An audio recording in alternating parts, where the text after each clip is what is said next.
અનિયમિત પીરિયડને તમે બહુ સામાન્ય ગણો છો તો તમે આ બહુ મોટી ભૂલ કરી રહ્યા છો. આ 4 મુખ્ય કારણો છે કે જેના લીધે થઈને તમારા પીરિયડ્સ ઇરેગ્યુલર આવે છે. જો તમારા પીરિયડ્સ ઇરેગ્યુલર આવે છે, આ સિસ્ટમમાં આ સિગ્નલમાં કંઈ તકલીફ છે, તો એનો મતલબ એવો થયો કે તમારું બોડી તમને કંઈક સિગ્નલ આપે છે, તમને અરીસો બતાવે છે કે કંઈક તો તકલીફ છે. તો 1 વર્ષની અંદર 2 સાયકલ કરતાં વધારે તમારા પીરિયડ્સ ઇરેગ્યુલર આવે છે, અથવા તો આ જ પીરિયડ્સ દરમિયાન તમને એવો અસહ્ય દુખાવો થાય ને કે તમારે બધા કામ પડતા મૂકી દેવા પડે અને આરામ કરવો પડે, અથવા તો એમ થાય કે દવા તો લેવી જ પડશે, પછી જ કંઈક કામ આગળ ચાલશે.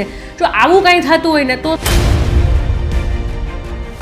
શું તમે ઇરેગ્યુલર પીરિયડ્સ માટે થઈને જાતે જ દવા લઈ લ્યો છો અને એનું શું માઠું પરિણામ આવે છે તમને ખબર છે? આના લીધે થઈને જો ઇરેગ્યુલર પીરિયડ્સ આવતા હોય તો એને આપણે રેગ્યુલરમાં 100% કન્વર્ટ કરી શકીએ. નમસ્કાર મિત્રો, હું છું ડૉક્ટર ખુશ્બુ ઝાલાવાડિયા અને નારી જગતમાં આપનું સ્વાગત છે. આજે એક મહત્વના મુદ્દાની ચર્ચા કરવી છે કે જે લગભગ આ પ્રશ્ન દરેક બહેનોને મૂંઝવતો જ હોય છે અને મને ઓપીડીમાં આ પ્રશ્ન સૌથી વધારે પૂછાતો હોય છે કે મેડમ, પીરિયડ્સ ઇરેગ્યુલર કોને કહેવાય? તો એની પહેલાં આપણે પીરિયડ્સ રેગ્યુલર કોને કહેવાય એ આપણે સમજીએ. જો તમારા પીરિયડ્સની તારીખ કરતાં તમારા પીરિયડ્સ 7 દિવસ વહેલા અને 7 દિવસ મોડા આવે છે તો આ પીરિયડ્સ રેગ્યુલર પીરિયડ્સ છે. પણ જો આના કરતાં પણ વધારે ગાળો જાય છે તો આને આપણે અનિયમિત માસિક એટલે કે ઇરેગ્યુલર પીરિયડ્સ તરીકે કાઉન્ટ કરતા હોઈએ છીએ. તો મિત્રો, સૌથી પહેલાં આપણે એ સમજીએ કે પીરિયડ્સ રેગ્યુલર આવે છે કઈ રીતે. તમારા બોડીમાં એવી તો કઈ સિસ્ટમ અને કઈ મિકેનિઝમ કામ કરે છે કે જે તમારા પીરિયડ્સને એકદમ રેગ્યુલર લઈ આવે છે?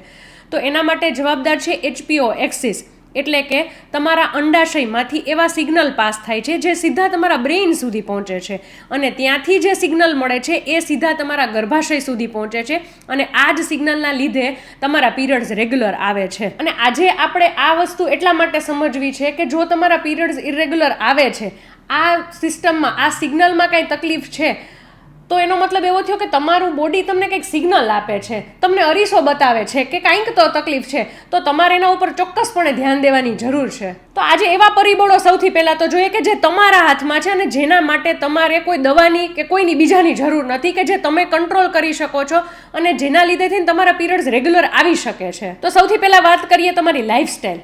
Irregular sleep, irregular food pattern, વધારે પડતો મોબાઈલ યુઝ, રાત્રે સૂતા પહેલાં કલાકો સુધી સ્ક્રીન સ્ક્રોલ કરી રાખવાની, ટીવી જોવાનું, જંક ફૂડ, ફાસ્ટ ફૂડ, અઠવાડિયામાં 3 દિવસ ક્યાંક ને ક્યાંક ફંક્શનમાં બહારે જમવાનું, આ બધી વસ્તુઓ એવી છે કે જો આપણે મનથી કંટ્રોલ કરીએ ને તો આપણે 100% આના ઉપર આપણે વિજય મેળવી શકીએ અને આના લીધે થઈને જો ઇરેગ્યુલર પીરિયડ્સ આવતા હોય તો એને આપણે રેગ્યુલરમાં 100% કન્વર્ટ કરી શકીએ. ઘણા બધા બહેનો એવા છે કે જે મને સિરિયસલી ઓપીડીમાં આવીને કહેતા હોય કે મેડમ, હું જોબ કરું છું, હું સવારથી સાંજ સુધી તો કામ કરું, હવે હું ક્યારે ઘરે રસોઈ બનાવીને જમું અને ક્યારે આવીને પાછી રસોઈ બનાવું.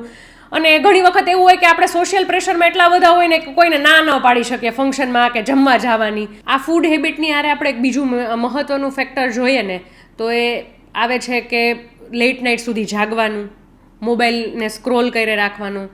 તમારા મોબાઈલની જે સ્ક્રીનની બ્લુ લાઇટ છે તમારા બ્રેઇન માટેની રેડ લાઇટ છે અને આને આપણે સિરિયસલી લેવી જોઈએ.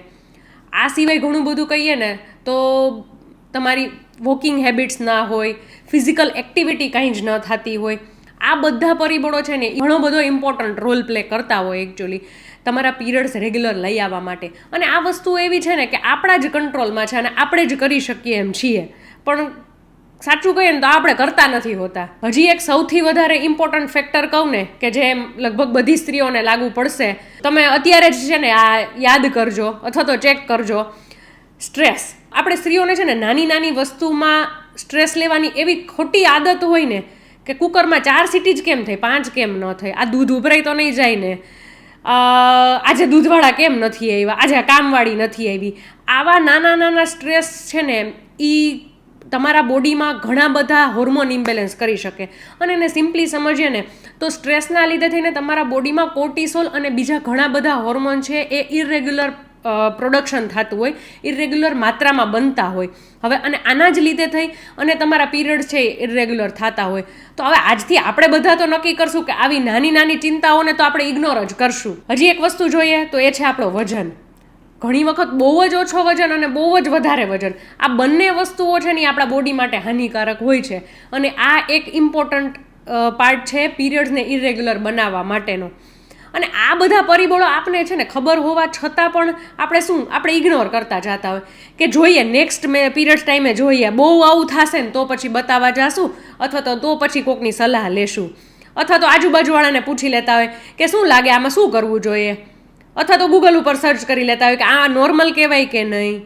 પણ એકચ્યુઅલી આવું બધું કરતાં પહેલાં તમે એક્સપર્ટની સલાહ તો લ્યો એક વખત. એકચ્યુઅલી છે ને હમણાં થોડાક ટાઈમ પહેલાં એક ભાઈ આવ્યા હતા, બેનને લઈને નહોતા આવ્યા, એ એકલા આવ્યા અને એ એમના વાઈફની કમ્પ્લેન કરતા હતા કે મેડમ એને 2 વર્ષથી છે ને પીરિયડ્સ ઇરેગ્યુલર આવે છે પણ એ કોઈ દિવસ બતાવવા નથી આવતા, અને મને છે ને દર વખતે મેડિકલ સ્ટોરે ધક્કો ખવડાવી રાખે કે જાઓ પીરિયડ્સ નથી આવ્યા, પીરિયડ્સ લઈ આવવા માટેની દવા લઈ આવો. અને એ કે મેડમ હું દર વખતે દવા લઈ આવું છું. પણ શું આ સાચી વસ્તુ છે? એકચ્યુઅલી આ વસ્તુ કેટલી બધી નુકસાનકારક છે, આ એટલી સિરિયસ વસ્તુ છે કે જેને ઇગ્નોર કરવામાં આવતી હતી અત્યાર સુધી.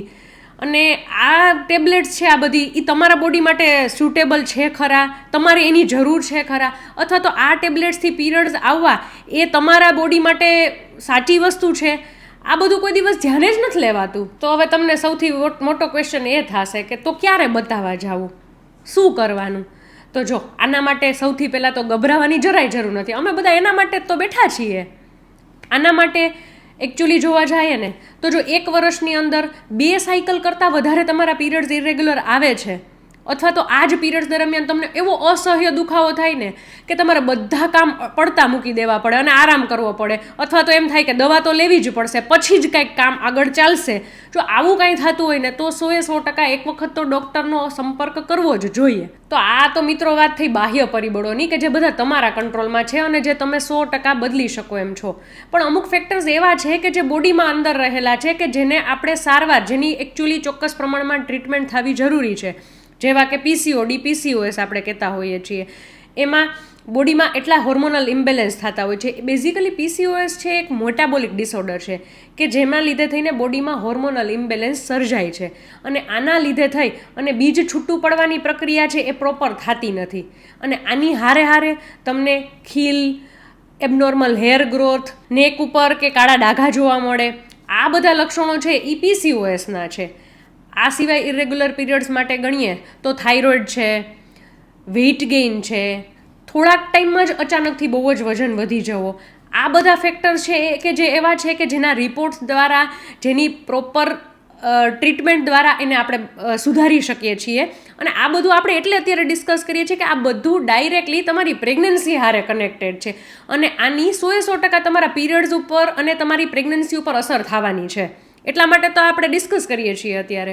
સો મારી બહેનો, આજથી આપણે બધા નક્કી કરીએ કે આપણે irregular sleep, fast food, junk food અને ગામની ખોટી ચિંતા કરવાનું આ બધું તો છે ને આજથી જ બંધ કરી દેશું, અને એના બદલે પ્રોપર હેલ્ધી ડાયટ લેશું, મી ટાઈમ આપશું, થોડોક પોતાના માટે સમય કાઢશું, પોતાના હેલ્થ ઉપર ધ્યાન રાખશું, અને આ બધાના લીધે થઈને જ આપણે આપણા પીરિયડ્સને તો રેગ્યુલર જ રાખીશું.